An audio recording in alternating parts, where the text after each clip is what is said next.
It's Tip Tuesday, job seekers. Today, I want to talk about interests on a resume. Do interests belong on a resume? The hobbies and the things that you do in your spare time, is there a place for them in the job search process? And the answer is occasionally. So as a recruiter, as a person who loves people and loves interacting with people, I actually adore seeing what people are into. What are your passions? I love seeing that stuff on the resume, but it actually has no bearing on the job unless it has bearing on the job. And what I mean by that is if you are looking for a position in recreation, let's say, or as a marketing person for a travel company. So in those particular situations, showing that you have an interest in some sort of recreation, showing that you have an interest in traveling, those sorts of things, that's when it might matter.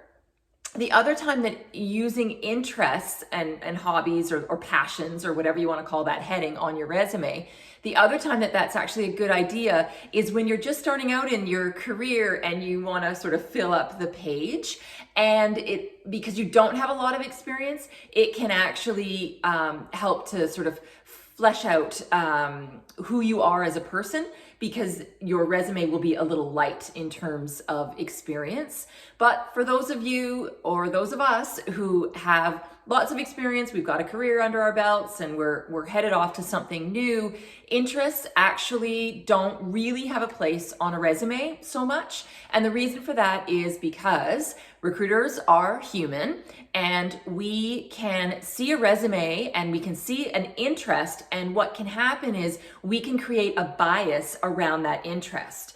Whether that's somebody who plays hockey, somebody who goes to church, somebody who does puzzles on the weekend, those sorts of things paint this sort of picture in our minds as people of what this person might be like. And so, you may do all three of those things, and that shows you as being kind of a dynamic person, I suppose, but there can be something to that. There's a pretty famous study out there where, forgive me, I'm going to give you a loose response to it, but it is where they were looking at lawyers, and those lawyers who were applying for jobs who had sailing on their resume were hired in much more significant numbers than those who had different interests that didn't require as much income to actually be able to undertake that kind of hobby.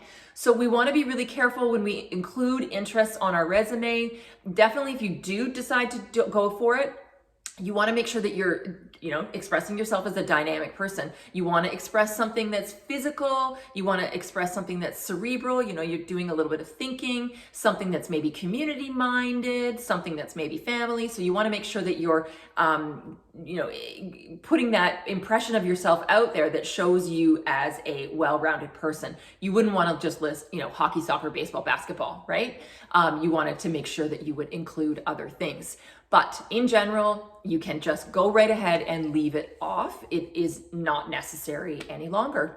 That's it for me today. I'm Christina Stewart with Praxis Recruitment, and I'll see you next Tuesday.